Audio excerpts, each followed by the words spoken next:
I'd like to welcome all of you to the second panel in today's sesquicentennial presentation on migration. My name is Brinton Lykes, and with Dan Canstrom, Professor of Law at the Boston College School of Law, and Jessica Kiko, Attorney at Law in the Post-Deportation Project, I co-direct the Transnational Migration and Human Rights Project. The project's annual review, which most of you may have seen on the tables at which you are seated, reports on some of the aspects of our community-based participatory action research processes that include the use of theater, of creativity, and the arts with participatory research documentation strategies of storytelling, photography, community mapping, and surveys with local migrant organizations here in the greater New England area and also in Guatemala.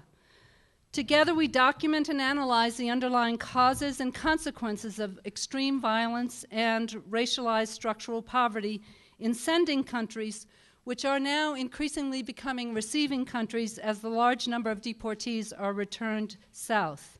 And we also explore the policies and practices of the U.S. government vis-a-vis unauthorized migrants within U.S. borders, particularly children living in mixed status and transnational families. This second panel explores critical issues in which our work has focused. That is, immigration at the intersection of racism and class structures within the United States. Central American migrants with whom many of us have worked capture one small aspect of these dynamics, describing their experiences of having been arrested while walking or driving as Latinos. It is with great pleasure that I welcome you and our three speakers to this sesquicentennial panel on race and class in U.S. immigration. I will introduce the three speakers, and then each will share their reflections for 15 minutes, and then we'll have ample time for discussion with all of you present. Mei Nai is an historian interested in questions of immigration, citizenship, and nationalism in the United States. After receiving her PhD from Columbia University, she taught at the University of Chicago before returning to Columbia, where she is Professor of History and Lung Family Professor of Asian American Studies. Ms. Nai's first book, Impossible Subjects, Illegal Aliens and the Making of Modern America, won 6 awards, including the Frederick Jackson Turner Award from the Organization of American Historians and the Littleton Griswold Award from the American Historical Association. Her second book, The Lucky Ones, One Family and the Extraordinary Invention of Chinese America, is a family biography of Chinese American immigrant brokers and translators in the late 19th and early 20th century. She is now working on a study of Chinese gold miners and the quote-unquote Chinese question in the U.S. West, in Australia, and in South Africa. She is published in many academic journals and as a public intellectual writes for the Washington Post, the Los Angeles Times, the New York Times, the Boston Review, and The Nation. She has received a wide number of fellowships, including from the Social Science Research Council, the Radcliffe Institute for Advanced Studies, and the Guggenheim Foundation. She is currently a fellow at the Cullman Center for Scholars and Writers at the New York Public Library. Michael Olivas is the William Bates Distinguished Chair in Law at the University of Houston Law Center and Director of the Institute for Higher Education Law and Governance at the University of Houston. He is author of the State Statutes on Undocumented Students for 6 states, and his new book is No Documented Child Left Behind, Playa versus Doe in the Education of Undocumented School Children, which is one of many publications. In 2001, Professor Olivas was selected for the Esther Farfel Award as the Outstanding Professor at the University of Houston. He has also been elected to membership in the American Law Institute and the National Academy of Education, the only person to have been selected for honors in both academies. Both the Mexican American Legal Defense and Educational Fund and the Hispanic Bar Association of Houston have given him awards for lifetime achievement. He holds a degree from the Pontifical College Josephinum and also from Ohio State University, where he received his PhD, and JD from Georgetown University. And to his left, Professor Stephen Thernstrom, the Winthrop Research Professor of History at Harvard University. Professor Thernstrom has also taught at Brandeis at UCLA and at the University of Cambridge. His writings in American social history include Poverty and Progress, Social Mobility in the 19th Century City, The Other Bostonians, Poverty and Progress in the American Metropolis from 1880 to 1970, and with his wife Abigail, America in Black and White, One Nation, Indivisible, and No Excuses. He is also co-editor of Beyond the Color Line, New Perspectives of Race and Ethnicity, and of 19th Century Cities, Essays in the New Urban History.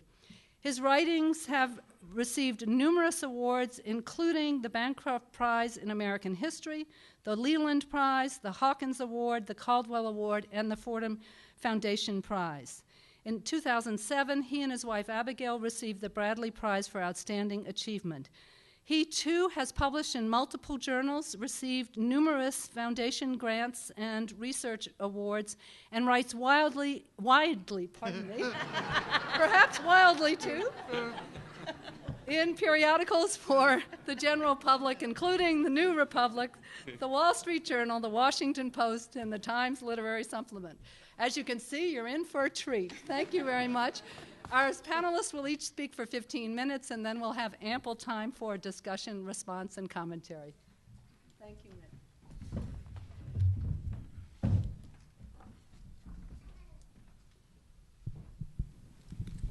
Thank you very much. And thanks to Boston College for inviting me. It's an honor to be here. The title of our session is Race and Class and Immigration. So I thought I would talk to you today about how race and class are always tightly linked together in immigration matters, although I would say that neither is reducible to the other.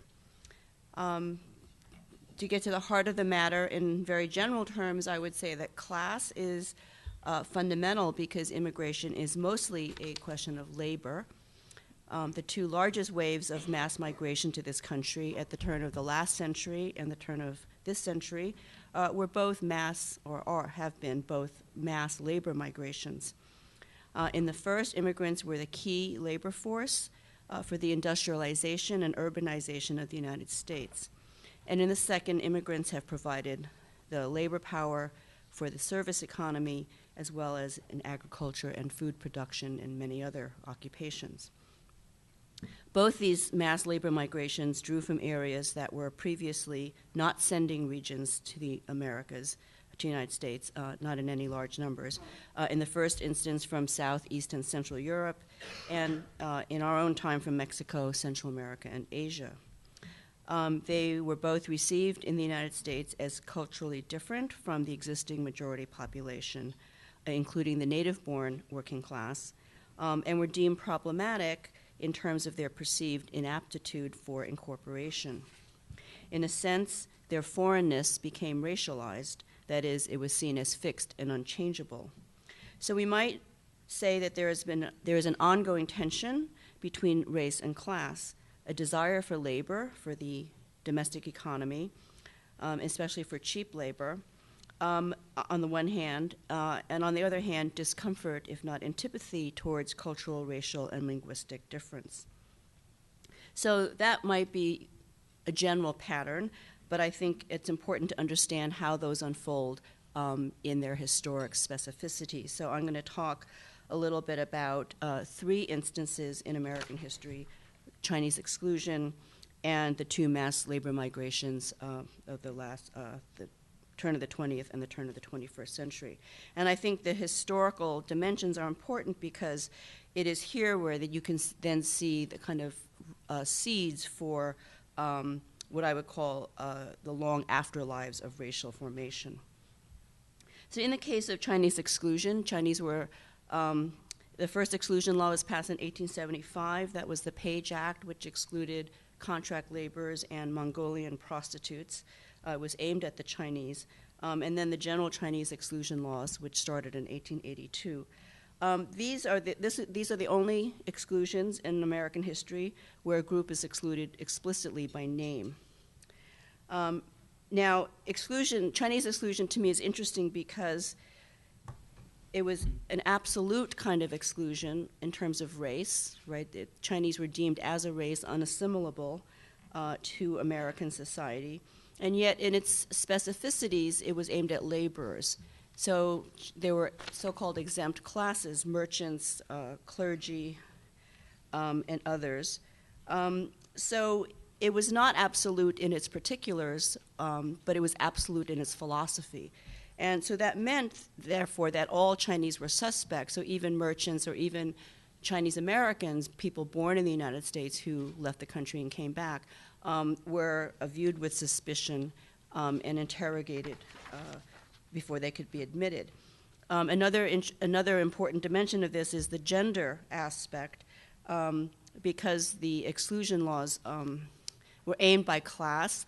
Therefore, wives of merchants could enter along with their husbands, but wives of laborers could not. And there was a presumption in the law that went back to the Page Act that all Chinese women were prostitutes, which was not the case. But the interrogation procedures, or what you had to go through to be certified as not being a prostitute, were so oppressive that many Chinese women just weren't going to bother with the process. So the extreme imbalance in gender ratio in the Chinese population in the 19th century fed a kind of a myth, and an enduring one, that Chinese were only here temporarily, that they were all sojourners. And actually, the rates of return for Chinese was really not that different than other European groups in the early 20th century. But it fed the idea that Chinese was a race of not only sojourners, but also that they were coolies, right? That they were unfree laborers. So I'll get back to this a little later in terms of how some of those things, those ideas have endured. Turning to the mass immigration of the late 19th and early 20th century, as I said, this was a class-based migration that fed the growing industry and building of the infrastructures in the cities, the digging of subway lines, sewer lines, and the like. And these Europeans were racialized or seen as what was commonly known at the time as the so-called lower white races of Europe, or sometimes called the degraded races of Europe. And anxiety about urban slums, crime, class conflict, labor militancy, all fed a restrictionist movement at the end of the 19th and early 20th century, which took until after World War I to really culminate in the National Origins Act of 1924. And I want to talk a little bit about that act. It's something I write about, I've written about, but I think it's important in terms of immigration history because it reinscribed racial formations in the law and hence throughout society in new ways, many of which endure today, even though the law has changed. And what the National Origins Act did was, I think, two things that are important. On a quantitative level, it was the first time that American policy imposed numerical restrictions on immigration. So before that time, we really did have normatively speaking, open door, meaning anybody could come in. There were some exceptions, but it was normatively open. And after 1924, we've lived under a legal regime of what I would say is a normatively closed system, meaning it's closed and there's a few exceptions of people who can come in. And we could see that in some of the discussion we just had in terms of, this a very deeply felt idea that we can't have too many people come here. But in terms of where people came from, the 1924 Act is interesting because it did not establish a single policy, but what I would say is a three-way border policy.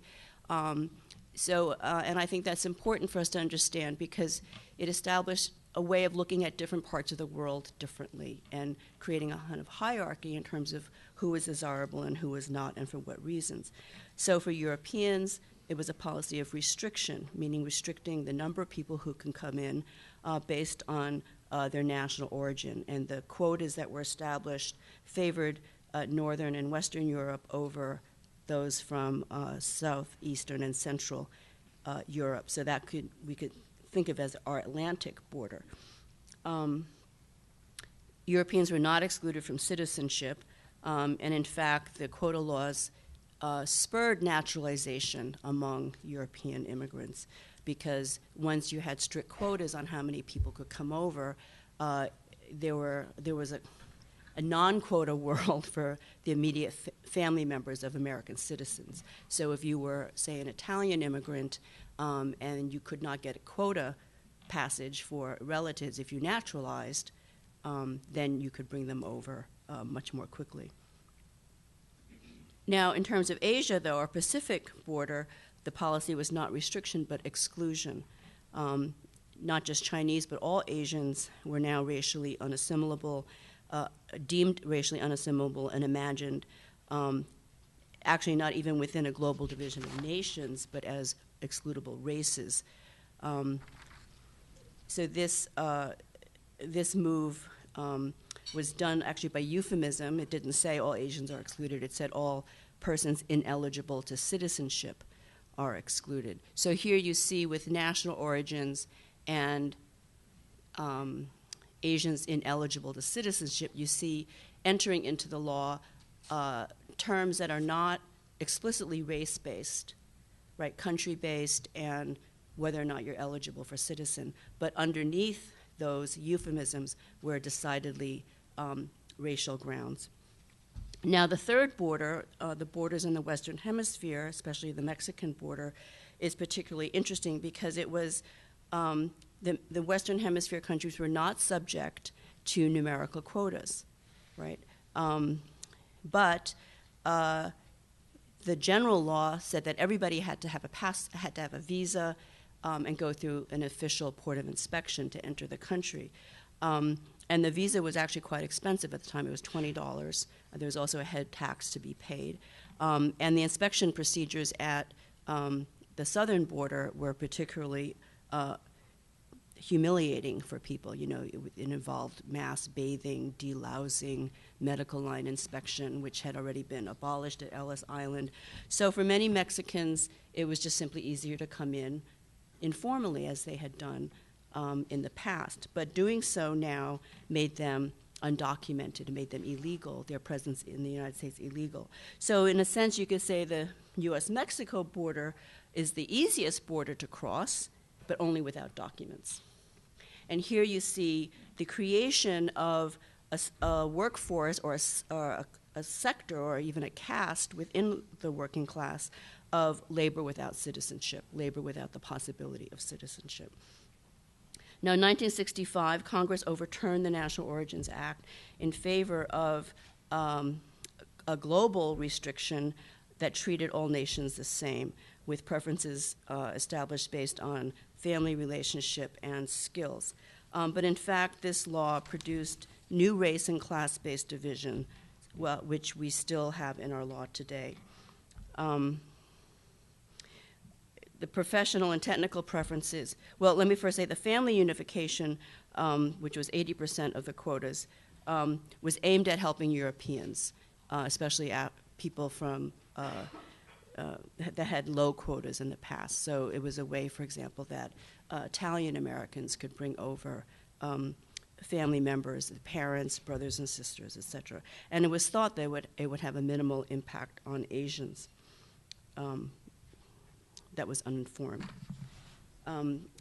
But Asians did use the professional and technical preferences, especially Chinese, Filipinos, and Koreans, and that kind of policy outcome skewed the class composition of new Asian immigrant communities, because the occupational preferences brought in people with more education, with technical degrees and skills, and then once they became established, they were able to use the family categories to bring over more people. So you could see a kind of production and reproduction of certain social classes in Asian immigrant communities, and I think that is sometimes not considered as the basis for our so-called model minority phenomenon, right? People think this is some kind of natural product of Confucian cultures or something like that. Actually, it's in the 1965 Immigration Act.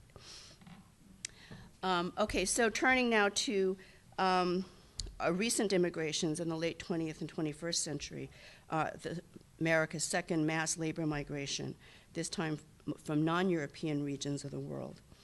The key difference, in many ways, it's very similar to the 100 years ago, right? These are people from new regions fulfilling new roles in the labor market, and also regarded as culturally different.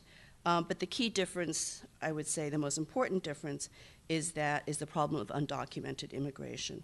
Now, before 1924, there were no numerical restrictions, and therefore there was a very, very small problem of illegal immigration. There was Chinese, there are people who maybe came in who should not have been admitted for qualitative reasons, such as a disease or something like that, but there were no numerical restrictions. So if the door's open, nobody has to sneak in, right? So when people say, well, my ancestors came legally, they didn't cut in front of the line. Well, there wasn't a line, you just showed up. If you weren't lame, and you had a few dollars in your pocket, you got in. And, I think of 25 million people who came to the United States between 1880 and World War I, fewer than 2% were turned away, right? So that the problem of illegal immigration or undocumented migration, undocumented is really a concept that only arises when you need documents, right? If you didn't need a visa, you couldn't be held for not having a visa. So I think that's the most important distinction. And the irony, I think, of the 1965 law, which we all have learned and I think is true, is a Civil Rights Act. It was passed together with the Civil Rights Act of '64 and the Voting Rights Act of '65, and we know it as a piece of that period. The irony, I think, is that in its attempt to treat all countries in the world equally, right, a kind of form, what I would call a formal equality, it's produced very important inequalities in the results. Because that means that no country can have more than 7% of the total numbers of visas allowed every year. So in 1965, that was 290,000, excuse me. Today, it's fewer than 400,000, I don't remember, 300-something thousand. So in 1965, the country maximum was 20,000. So Mexico, which had no numerical quota before that time, had a quota of 20,000, as did, say, New Zealand. Not to pick on New Zealand, but Mexico and New Zealand are very different countries in size, need. The New Zealanders go to Australia. They do have a very large immigration. But if you want to come to the United States from New Zealand, you don't have to wait. There's no wait. So when people say, well, people should just get online, they don't realize that for 4 countries that always max out on their visas, Mexico, India, China, right? You could have guessed those 3. The 4th, anybody want to guess the 4th? The Philippines, right? The wait can be 10 years, it can be 20 years, depending, excuse me, on the category that you've applied through. It could be a 40-year wait. So that's not a line that anybody really realistically thinks that they could ever get to the front of. In terms of the unauthorized migrant population, a large majority comes from Mexico and Central America.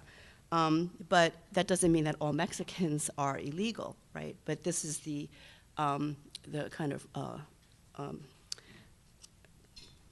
perception that people have.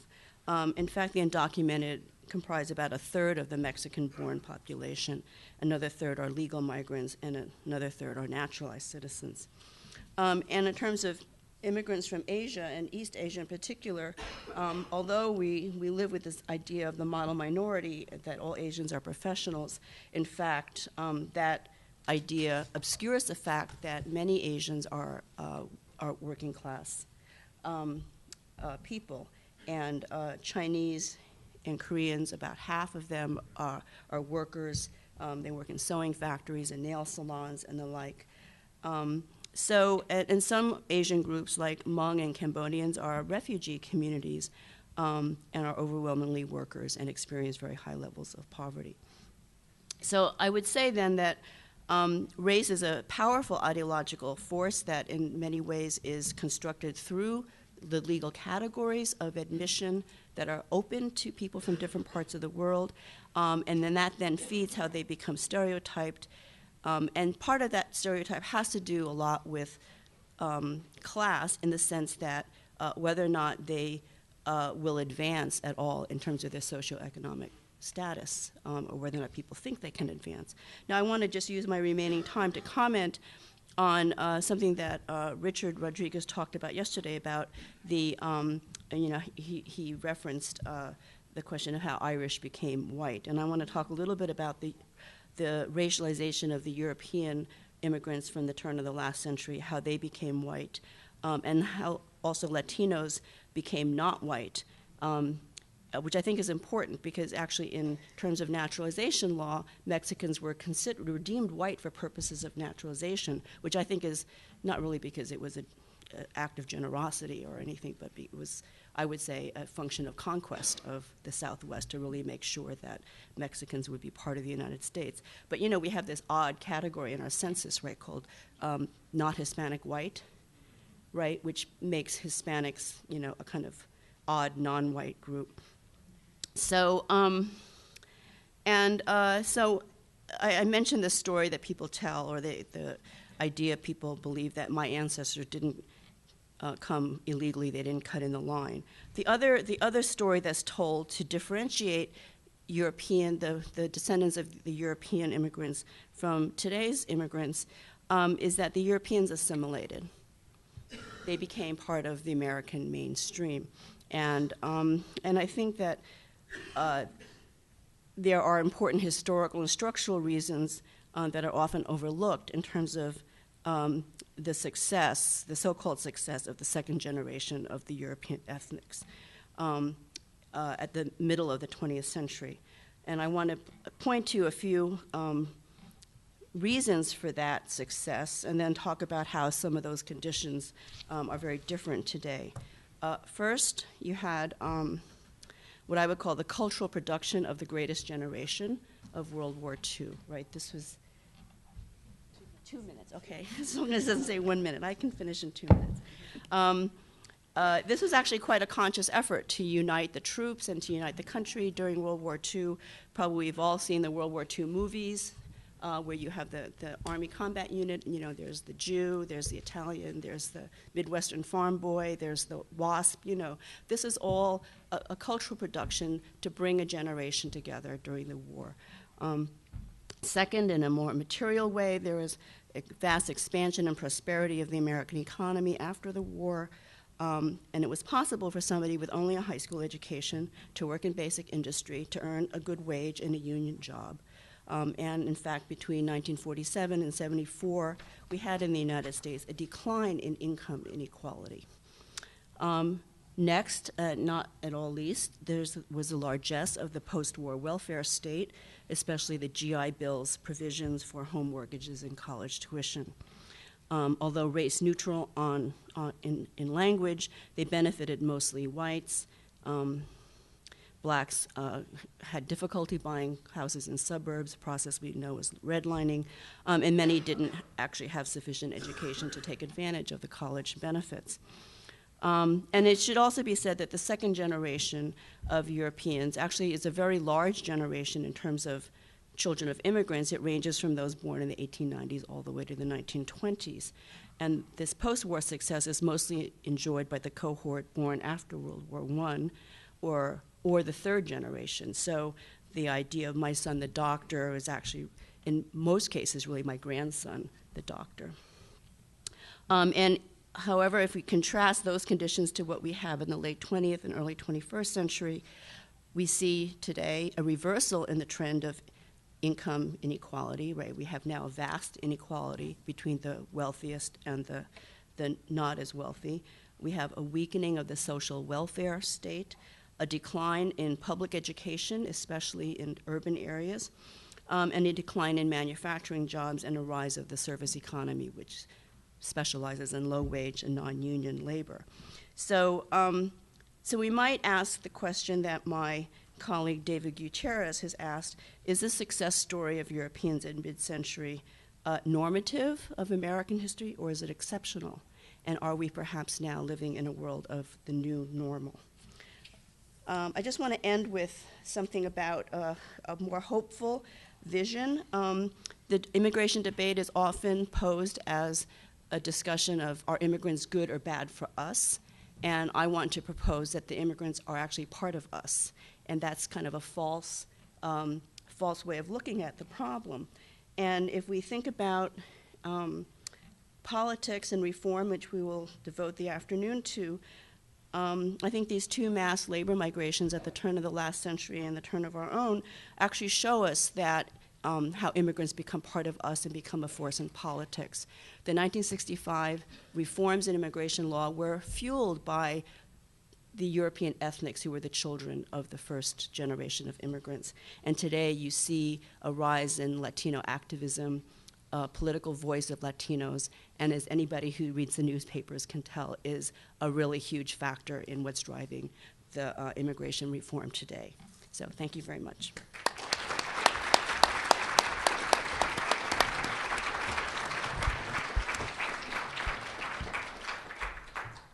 Just as I start to speak, my friend Richard Rodriguez, who I was going to acknowledge, skulks out of the back of the room. I wanted to say that I'm going to dedicate my talk to Richard, and I found out last night that my number of Republican friends has now tripled since he outed himself last night as a Republican. So, Richard, I know you have to leave, but I wanted to say how much I admired your remarks last night, even though I disagree with most of them.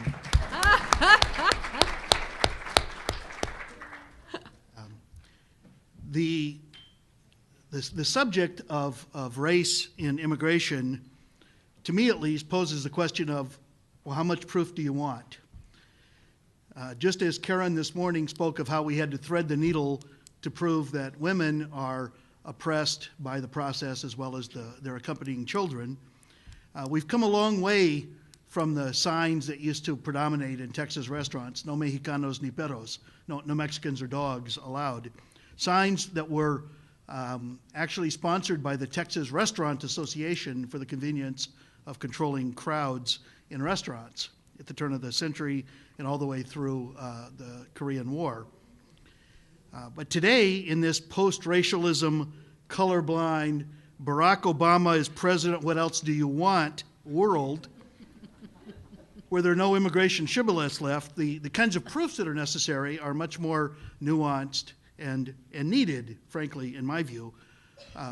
May has very skillfully, and in a way that I've relied upon for reading her work many years, laid out many of the predicates, and I want to thank her because now I don't have to go into a lot of those about why the Irish became white and why Mexicans aren't, kind of rhetoric. The truth is, because most Mexicans look like Richard rather than looking like me, because my mother was from Yazoo City, Mississippi. But just to show that people from Yazoo City knew a Mexican when they saw one, as soon as my mother married my father, Savino Herculano Olivas III, they disinherited her. And so we grew up in New Mexico with my father's family, speaking Spanish, not with my mother's family in Yazoo City, raising chickens. If we didn't need the Chinese exclusion laws, characterized as such in the history books, we could still go through many statutes that our colleague Jack Chen is trying to extirpate state by state that alienate land sales to people who are Chinese. There are still 6 states on the books that have these statutes on the books that refuse to remove them the same way that they refuse to remove Confederate flags and so forth, as a false sense of solidarity with a non-existent past. I consider immigration today, frankly, in our discussions and our numbers and in the practicality, an anti-Mexican feature.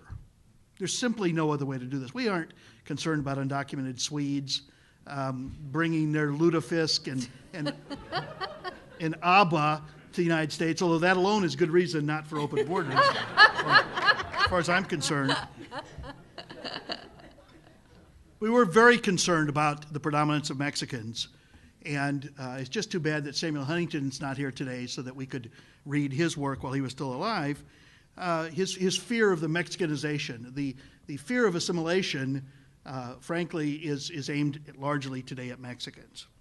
And we go from Hernandez versus Texas, a case in my lifetime where Mexicans were viewed as white legally in Texas, but were done so in order to keep them off juries so that all white juries that tried real Mexicans in court were all white. And because Mexicans were considered neither black nor white in Texas, they had by default to be white, an all-white jury was considered sufficient to indict and convict Mexicans. So in 1951, the year I was born, no coincidence, I think, on that, Pete Hernandez is convicted by an all-white jury in the Supreme Court in 1954 in a case, Hernandez versus Texas. The case in the books right before Brown, a case that I urge you to read, the conviction was overturned because the jury was all white, and because in 6,000 jurors called in Jackson County, Texas, not one was Mexican. Throughout Texas, even in a state that was, and by the way, a county that was 16% Mexican at the time, you'd think that just statistically, arithmetically, at least every jury would have at least one Mexican on it. 6,000 had been called, none had been Mexican. And they overturned it, and they convicted him with 2 Mexicans on the jury. And people say, Michael, why are you so concerned about this case? Well, in large part because the value of civic participation manifests itself in 2 ways. One in naturalization and in citizenship itself and in voting, and the other is on jury duty. And Mexicans were not able to serve on juries in the state of Texas, where there were at least a quarter of the population at this time, until Hernandez versus Texas. Now switch forward to 1980, where another case involving a different Hernandez, a Puerto Rican, Hernandez versus New York, a Supreme Court case that said that jurors who were bilingual could be struck without cause because they would know more than the official transcripts might reveal. So in the one instance, we're considered too white and too ignorant and too uneducated to serve on juries, and so we're not called. And the other, we know too much because we know Spanish, and therefore would bring enhanced sensitivity and sensibility to the jury. Today, as a member of the Mexican-American Legal Defense and Educational Fund Board, I still confront sundown towns. Today we call them labor corners, virtually all of which have been struck down, litigation laws passed against them for assembly and so forth, aimed at Mexicans. We're not worried about Swedes and Norwegians and New Zealanders coming to sell themselves at the corner. These are day laborers who identifiably and racially are Mexican. And we fear them. And we fear them not only in places such as Long Island, where we're not in the majority, but in places like Redondo Beach, California, where we are. Even places where there are substantial numbers of Mexicans. And of course, the worst example of the racialization of immigration laws are the states and locales that are enacting anti-immigrant ordinances. From Arizona, which at least shares a border with Mexico, of course, to Alabama, which shares a gulf with Mexico, thereby encouraging us to come in. In fact, when the provision was struck down in the 11th Circuit, it turned out that all 200 Mexican children in the state had stayed out of school when they began counting them. All 200 children. That's the high school, in Lubbock in Texas. In fact, only 30% of the school children in Texas are white. This is a battle that has been lost demographically. We're not talking about future arrivals or comprehensive immigration reform, which will encourage more to come. We're talking about people who are here, and by virtue of Plyler and birthright citizenship, will remain here. These are our children. And we cannot continue to act with regard to our immigration laws or the way we treat people once they're in the United States as if we're all Mexican outsiders. We are not. As my grandfather, Sabino Olivas II, said in New Mexico, the borders changed on him. He never crossed the border. This manifests itself perhaps most notably in today's current discourse. I'm just going to give a couple of examples here because this is very difficult reading and sledding for me. I give examples, for example, of the American Heritage Dictionary, which 6 months ago added the term anchor baby to its lexicon, and simply identified the word without any characterizations or the normal slang derivations or offensive or contested terminology that it signals for words that are slang, contested, or pejorative. It was only 2 weeks later when the world fell on it that they changed this. In last Sunday's New York Times, Arizona border quiets after gains in security. In a 2-column article, the term illegal was used 14 times. From illegal migrants to illegal immigrants to illegal crossings to illegals to illegal surge, illegal flows, illegally, and to pass illegally. The New York Times Manual of Style and Usage says that the term undocumented immigrants is a euphemism and therefore should not be used. In its place, they insist upon illegal. A euphemism cannot be used because it's euphemistic, whereas illegal, because it's scientific and accurate and arithmetic, may be used. Now, just again, last Sunday, I want to thank the New York Times editors for this. On Sunday, the term forced busing showed up in a column, in the title of a column in the New York Times. And so I went to the New York Times Manual on Style and Usage for the term forced busing. That word is identified as polemical, quote, different than euphemistic, I suppose. And they insist that the reporters use court-ordered busing.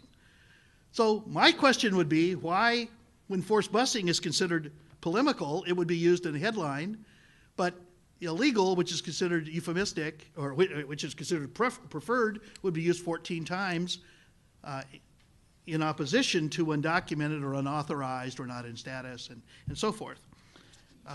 The real challenge, again, the way that we construct this discourse really counts. And I'll show you why in a couple more instances. May, of course, preceded me by doing so quite easily. Moreover, because of September 11th, 2001, the intersection with the war on terrorism has provided us with a number of new tropes concerning security and national security and terrorism that have enhanced the attention to outsiders in the way that we characterize them, again, in our discourse. Bringing up the old Japanese internment and other anti-Asian policies that were generously not mentioned by May, but could have been, again, in our time. The program NSEERS, which stands for the National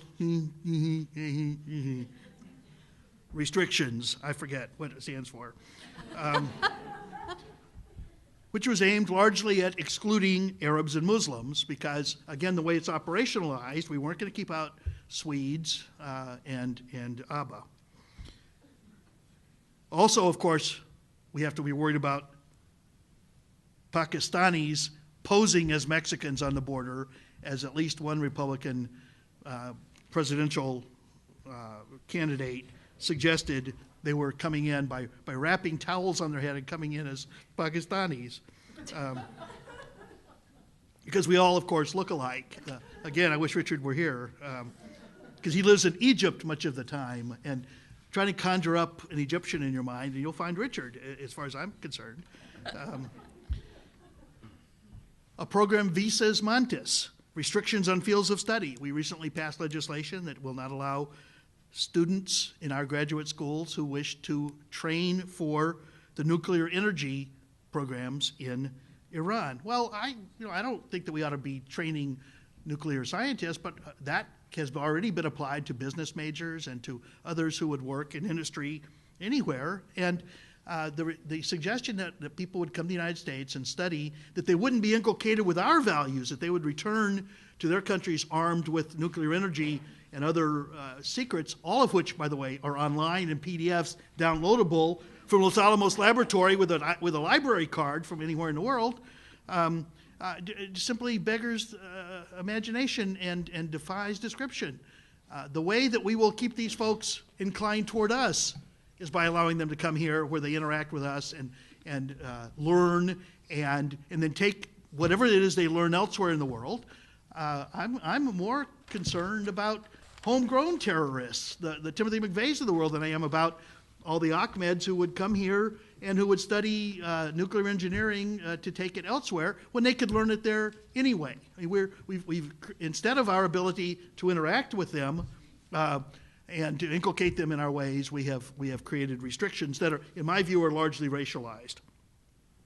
There are other domains I could speak of as well, and I will, because of the time left, I will only indicate that some of these, including the language, can be appropriated in ways that are useful.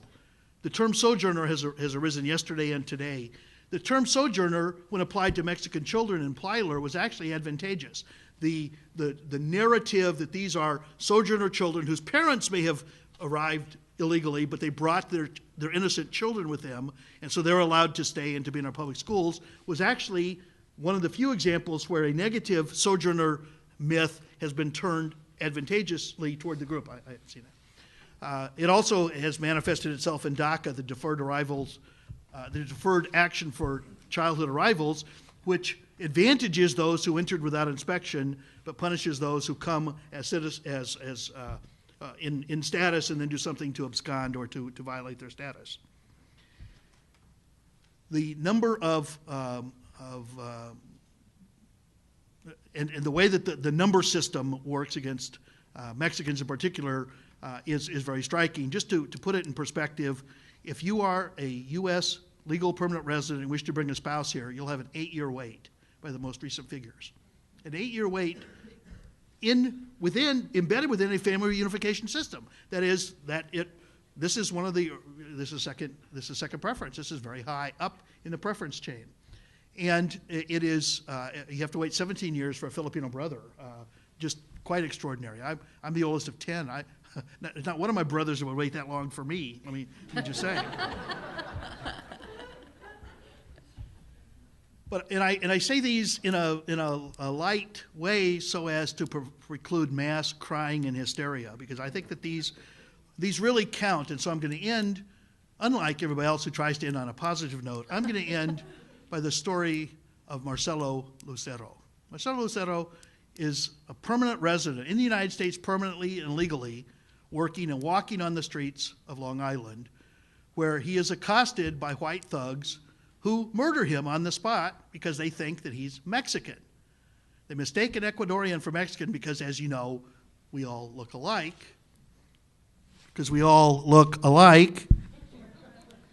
And because they deemed him to be undocumented. So his very facial features characterized him and identified him as Latino, therefore likely Mexican and likely undocumented. And so they kicked him and killed him, calling him a Mexican and a spick and an illegal, and he died on the spot. Now let me just say that while that is certainly at the far right end of racial violence visited upon people who are perceived to be Mexican, I would argue that in smaller doses, this is what occurs on virtually a daily basis, particularly in the Southwest, where you might expect it from the large numbers, or even in states such as Alabama and others, where they have no reason to fear us. In fact, it is largely a white employer citizen who's bringing us there by virtue of hiring us. We don't just go there and arrive in Birmingham because we heard that the jail accommodations were great, having read Martin Luther King's letters from Birmingham jail. We go there because whites are bringing us there to work and to do work that neither they nor their children will do. And so if it's dangerous in places where we are, Arizona, Redondo Beach, and elsewhere, and it's dangerous in places where we aren't, Atlanta and other places in the South, what future is there? Well, I will tell you that inasmuch as we are 50% of the school children sitting in Texas schools and a higher percent sitting in the California public schools today, that we are here and we are your future. And you'd better get used to what we look like, and we have to have immigration laws that do not disproportionately limit the ability of Mexicans to bring their families here simply because we're not New Zealand. Proximity counts. Propinquity counts. In fact, it propinks. We have to treat Mexico and Mexicans as a favored nation in this regard. Not only is most of the Southwest originally theirs, but they deemed us white in large part because they, under the terms of the Treaty of Guadalupe Hidalgo, expected to incorporate and colonize and conquer the Mexicans who were there, whose fort it was that was called the Alamo. Never has a Sojourner topic been turned around as much. I simply end by reminding you that when someone tells you that they've waited in line, that's not true if they were Marcos Lucero. Marcos Lucero came here legally and died for it, simply walking while Mexican. And I think that many of these laws, at bottom, are aimed at Mexicans in a futile, Canute-like way of trying to turn back that particular tide. And it won't work because we are here and we are in the future and we are your children and we will be paying your Social Security, and this is already the case. And I think we simply have to make truck with it, whether or not we're going to vote for you or whether or not we're considered part of the polity. This is simply impossible to turn back, and largely a function of immigration, how well we incorporate this particular group of people. Thank you all very much.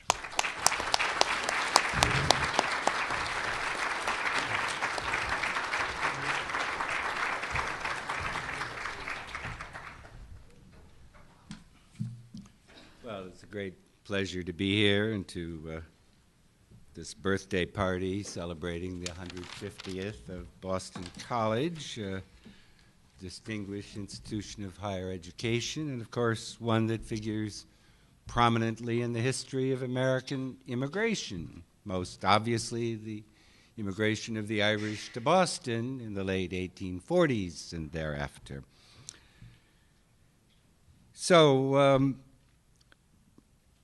it was news to me a little while ago that I had ever been accused of writing wildly. So I think I must take special pains to show that I am a positively sopophoric speaker. I also was somewhat disturbed at the subtle insinuation in Dr. Olivas's remarks that might be seen from the perspective he embodied in his talk as a subtle effort to undermine my credibility by suggesting that I am an undocumented Swede.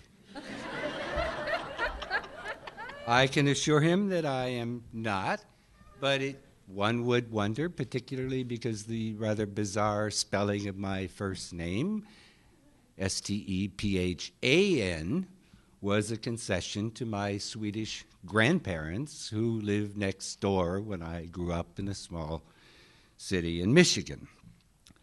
It would seem to me obvious, despite his comments, that there is a very clear reason why nobody talks about undocumented Swedes.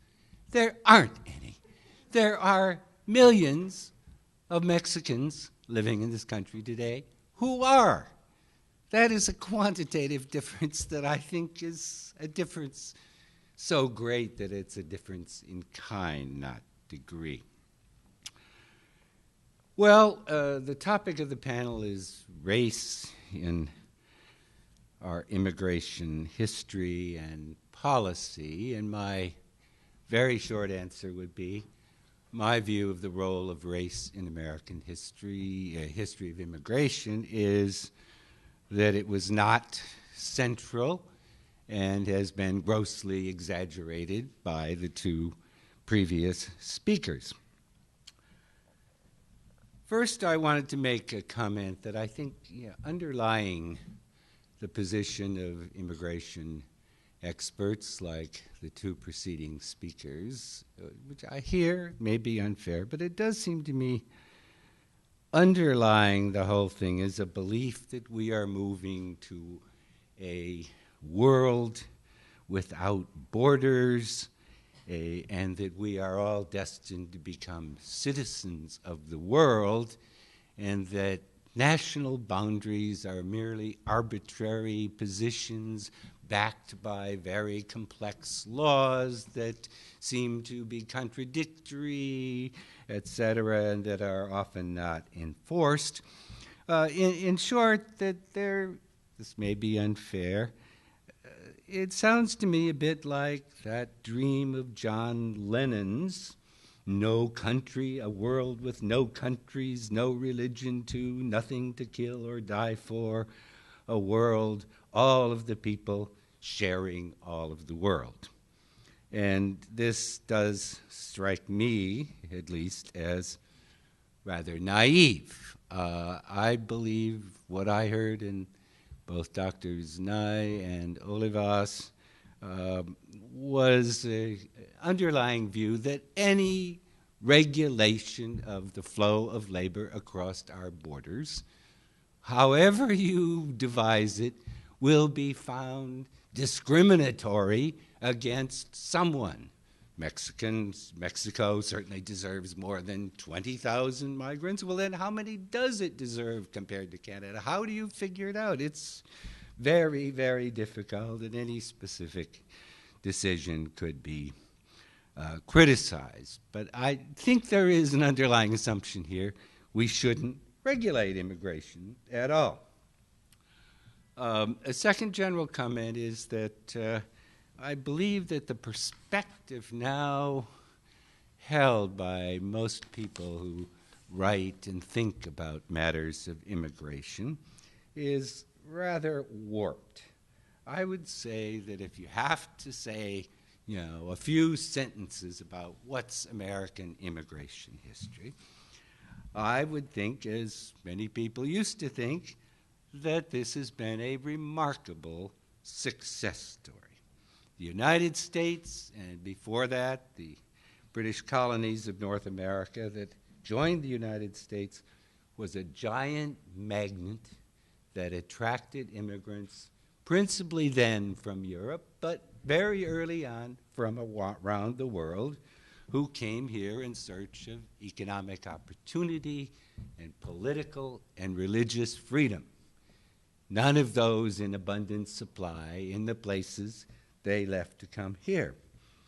And perhaps I misunderstood Dr. Nye, but I thought she was saying that presently we have a policy that amounts to closed borders with a few exceptions.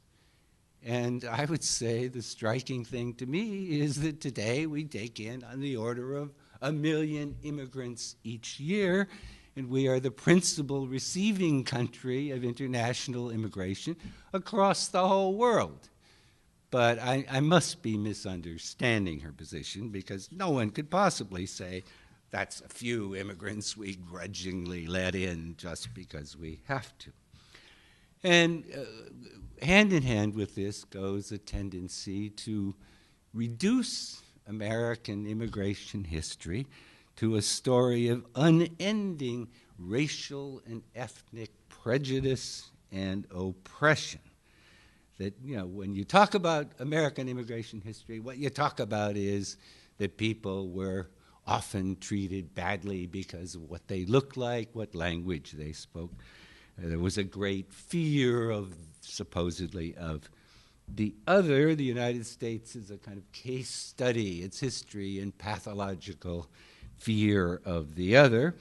And indeed, it seems to me, if one believed Dr. Olivas completely, immigrating to the United States, you stand some chance of getting murdered on the street because of your color, your language, or some other perception you don't belong here. And indeed, one does wonder why, millions and millions of people who are presumably look like the other has continued to come. You would think the news would get around. There wasn't much Jewish immigration into Germany in the late 1930s, was there?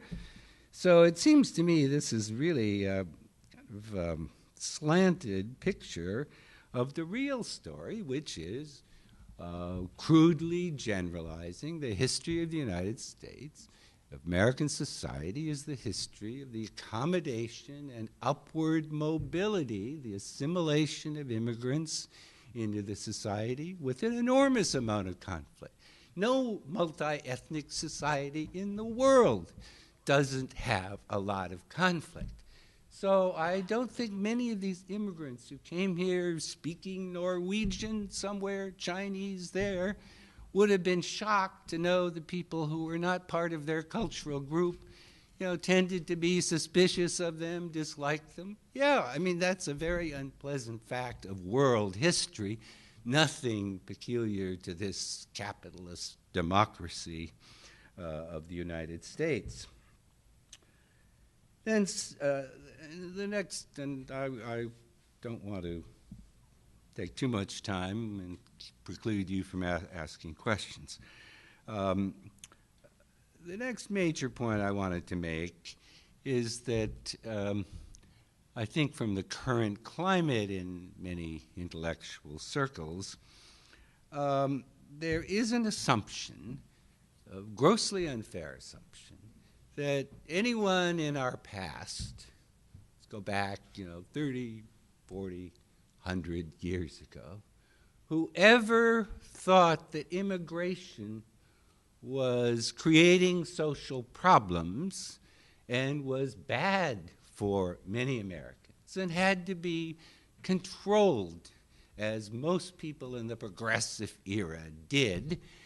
The culmination of the progressive movement in many ways was the restrictive legislation of the 1920s, that these are people who are centrally or largely motivated by base racial prejudice. And if you look a little into this history, you see some rather large puzzles. What interest group would you think, talking about American history from the late 19th century down to for a century thereafter, what interest group has most consistently and vehemently opposed immigration and called for new restrictions? I don't think there can be any argument against the point that that interest group was organized labor. From its founding in 1886, the American Federation of Labor resolutely campaigned for cutting back on immigration. That remained the basic posture of the AFL and later the AFL-CIO down through the 1980s. And there still is a lot of that sentiment within national craft unions that are subsumed in the larger body. So, and then what element of the society or economy has been most in favor of open borders? It is business, with organizations like the National Association of Manufacturers, the pro-immigration stance of the Wall Street Journal today carries on a very long tradition. But wait, I thought that labor was progressive, was on the right side of things, which is the left side. I thought labor was fighting against predatory corporate interests on behalf of the people. Business is on the right. So why then would the politically correct position be to align yourself with the Wall Street Journal, which it does seem to me is the dominant view on these issues in the academy today? Well, Samuel Gompers and his successors did have some reasons for worrying about the influx of immigrants, not because they spoke a different language, not because of the way they looked or the way they worshipped. He saw that the unregulated flow of immigrants into the labor market was a major determinant of the size of what Karl Marx called the Industrial Reserve Army of capitalism. When the economy was booming, the labor market becomes tighter, one would expect the opportunities to organize a union, win the right of collective bargaining, and then to exact higher wages would improve, right? Elementary economics. However, if as the economy starts to boom, the flow of immigrants to increase the labor supply rises, which it did. Immigration from the mid-19th century on was highly sensitive to the business cycle, with a lag of a few months for the information to get across the ocean and affect people's decisions. So he had that essential reason, and that continued. Furthermore, when unions were struggling to organize, very often their strikes failed because enough scabs could be hired to keep up production undisturbed. Who were the scabs? They were the newer immigrant groups, in many cases blacks, domestic blacks. So that sets up, that helps to explain. And had Gompers lived into our time, I might note incidentally, he would have been interested in the more recent work of economic historians like Jeffrey Williamson, who tried to estimate the effect of the immigrant industrial reserve army upon the wages of native-born workers in the late 19th and early 20th century. And the common estimate, there have been a number of different studies, but the effect, the negative effect, the depressing effect of high immigration on the wages of native-born workers was on the order of 10%. So a 10% pay cut when you're earning, $15 a week is a bit of a problem. So then it might come as some surprise to you that a very similar stance was taken by Cesar Chavez until late in his life when he had some second thoughts, but he was sometimes called the Latino Martin Luther King. He was the United Farm Workers. He built, but part of his efforts to build that union and make it strong involved strict enforcement of the border control. He worried about this influx of illegal Mexicans, and he didn't carefully say they're merely undocumented, because in fact they directly frustrated his efforts to build the strength of his union. And at one point he said, if my mother was breaking the strike and if she were illegal, I'd ask the same thing. Keep her out. Send her back home. And it was not only this narrow consideration of strengthening his own union, he did have a broader view that this fluctuating source of labor inhibited the development of other civic institutions and the educational improvement of the group from which he came.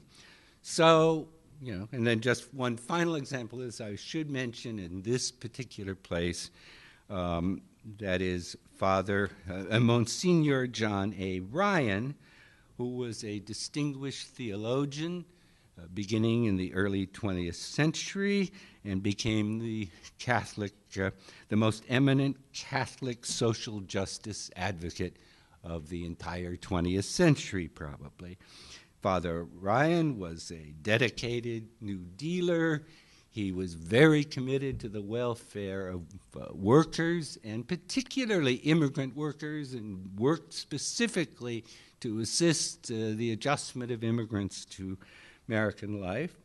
And he was strongly committed to immigration restriction for some of the reasons I've already alluded to. So I would hope at least that in approaching the past, one would be able to recognize what I think is indisputable.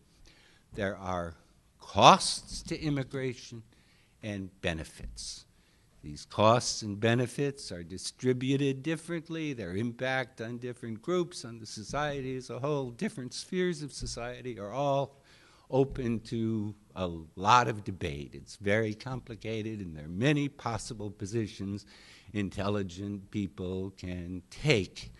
And I don't think there is really that much debate going on in certain segments of our society today, that certain viewpoints are simply dismissed as old-fashioned, racist, etc. And I would hope, in fact, that those of you who are students, let us say, new to this issue, would take the opportunity to explore it further with an open mind and see that it's a very, very complicated one.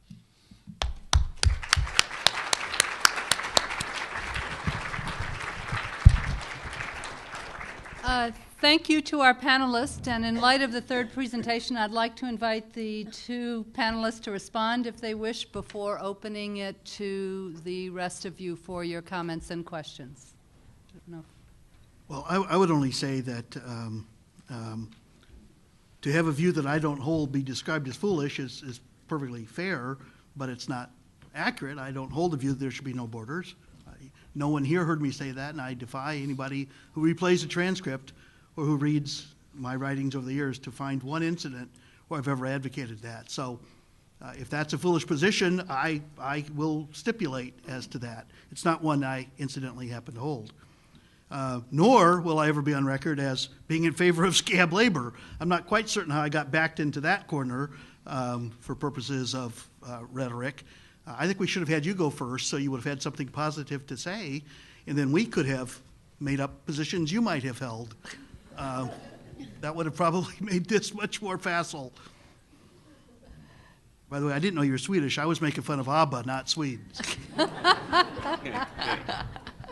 Peter Schuck will stand testimony that I've done that over the years. How did they get in the Rock and Roll Hall of Fame is what I want to know.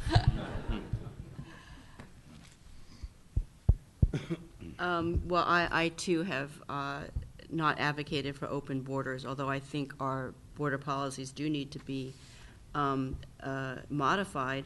Well, in reference to a couple of things, I didn't say the mention of closed. What I said was that in 1924 we shifted from a system that was normatively open to one that's normatively closed, meaning we have a restrictive system as opposed to an open system. That doesn't mean we don't let anybody in, but who we let in, how many, and where they are from are things that are restrictive, right? And on what grounds those decisions are made, I think has a lot to do with what regions of the world people come from. I also just want to say that in terms of organized labor, I mean, Professor Thernstrom is absolutely right. Organized labor has a very long history of opposing immigration and wanting restrictions until the late 20th century. And I think that and business has favored immigration, but certain kinds of immigration.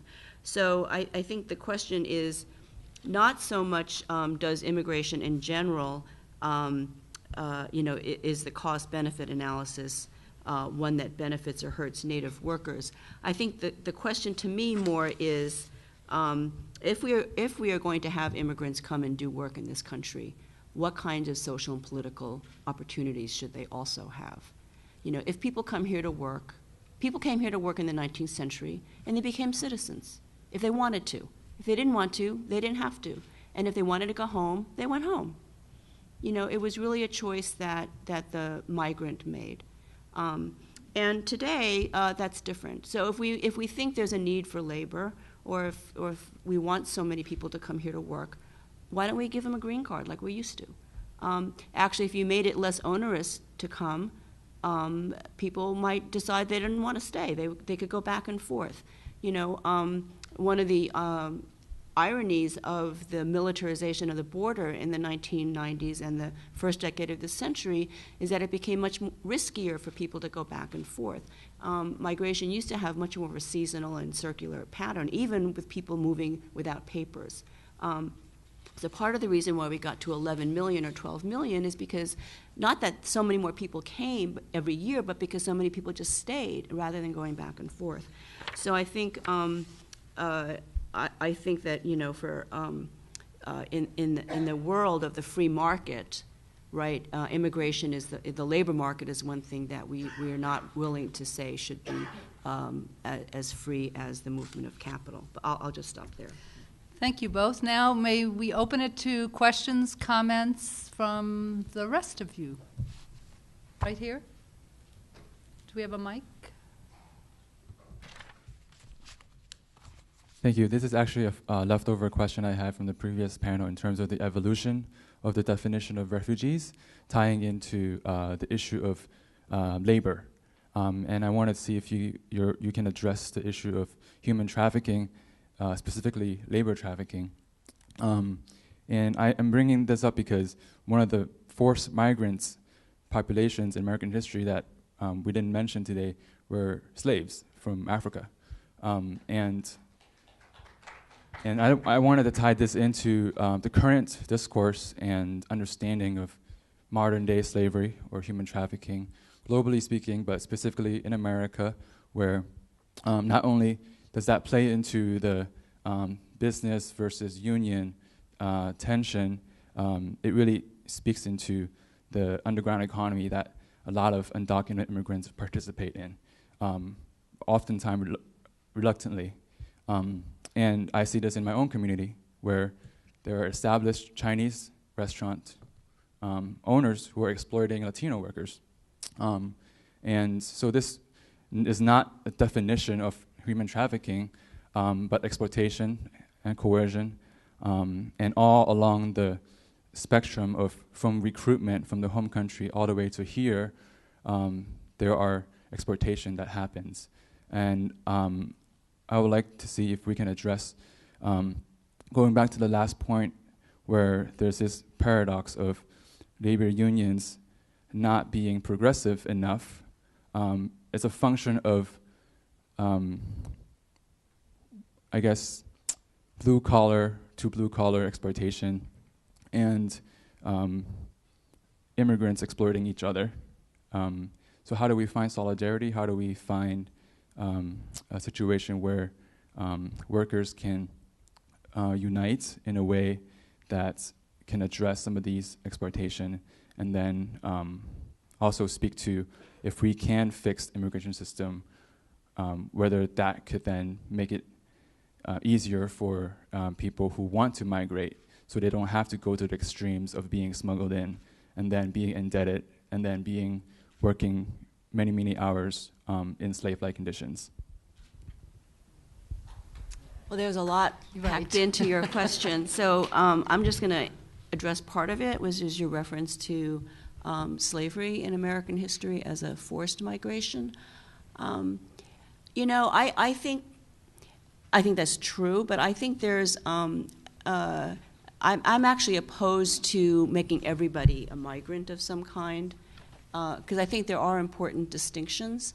And I think part of our national story, that we're a nation of immigrants, starting with the Pilgrims, and then we have some shameful moments like slavery or Chinese exclusion. I think that actually is maybe not the best way to look at American history. I served on a committee of historians advising the Ellis Island Foundation, which is expanding the Ellis Island Museum to be a national museum of immigration history. So we were charged with helping them think about how to portray the period before Ellis Island and the period after Ellis Island. And so we were given a proposal, actually, that was made by designers, right? The initial proposal wasn't done by historians. And they went with the America as a nation of immigrants story. And you know who the first immigrants were? The people who crossed the Alaskan land bridge, the Bering Strait. Now, we said, well, you know, that is a human migration, but it's not an immigration story. And if you make everybody who, you know, is ever on the North American continent an immigrant, you gloss over a lot of important things like colonization, the displacement of, that means the Native Americans don't get to be indigenous anymore. That means that they're migrants too. So I think that these distinctions between colonial settlers and later labor migrations is actually an important distinction, because the people who came in the 16th, 17th, and 18th century as colonial settlers, they weren't immigrants in the sense that, well, certainly weren't immigrants in a legal sense, but they weren't immigrants in the sense that they were coming to assimilate into an existing society. They were here to replicate the old society, so that's why you had New England, New France, New Spain, et cetera, et cetera. And I think slavery in American history is something very distinctive, and I don't think we really gain by calling it migration, notwithstanding a forced migration. So anyway, so I think if we look at periods of American history more specifically in terms of who's coming and why, I think we get a different kind of picture. And I was speaking mostly before about the mass labor, the two big labor migrations in American history, which I think do have a lot of things in common, but also some important differences. So I understand why we want to embrace everybody in the same story, but I think by doing that, we might tell a story that is perhaps unintentionally distorted. So I'll leave it to somebody else to answer the rest of your question, maybe. Well, I don't know that this will answer it. I would only address very briefly the issue of human trafficking, which is, to be sure, a great scandal, and one that is not making its way into the public imagination in a way that its numbers demand that it be done. People would be astounded to find the degradation and harm befalling young women in particular, young girls and women from all over the world,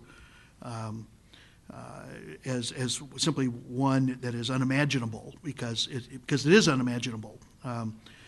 I don't think that our current laws address it. I don't think our current laws are applied to the situation thoroughly enough. And I think that because of the illegality and the liminality and the unorthodox methods of payment and the underground economy that characterizes the undocumented, which is cash largely and off the books largely and unregulated largely, even from the basics of our weak employment structures, it's allowed to fester and grow unchallenged in large part because it is financed by enormous sums of money, availability of people, the sheer numbers involved, and the unimaginability of it, so that I just don't think enough attention is brought to it. And I think that I agree with May that not everything is a migration, including a forced migration.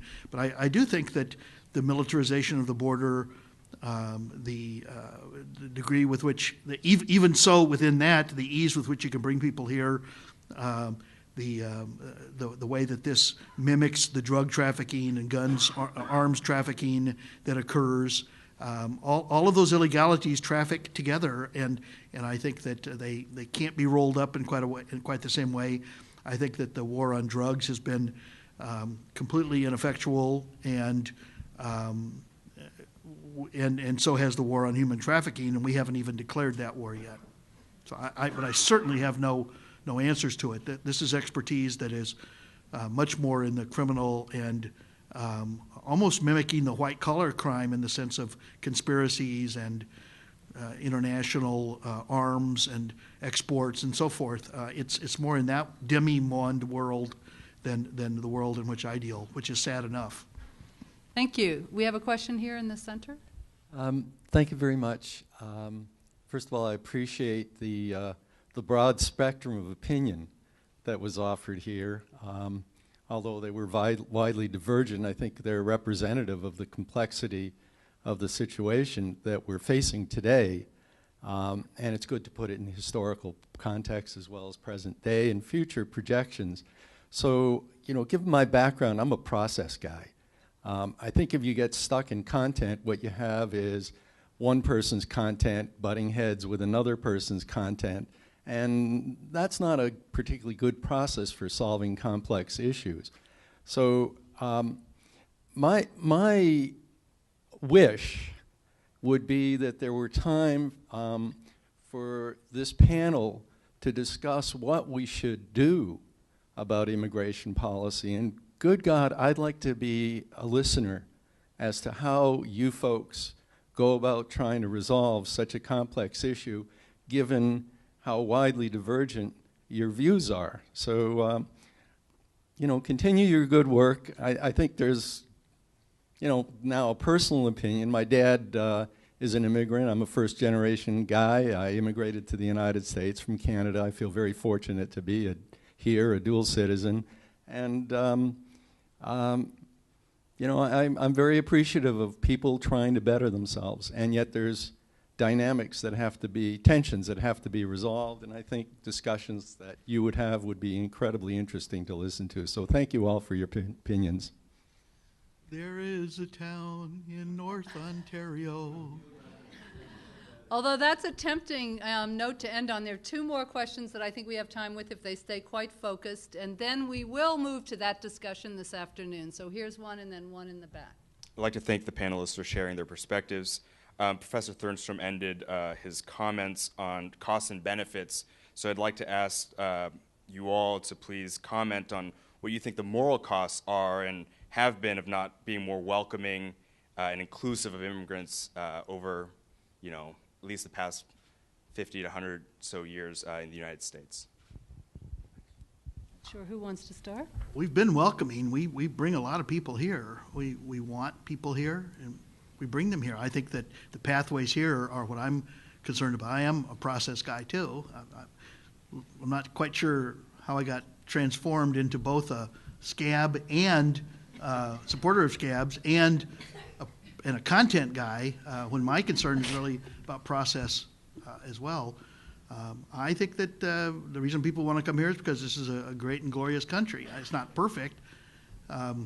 Canada, with regard to its immigration, is much more perfected than we are. I think it's fundamentally more fair, both to the wealthy and to the poor and to the religions than we are. So I've always found that an odd thing, and I don't frankly understand dual citizenships. So I'm often befuddled by the choices immigrants make.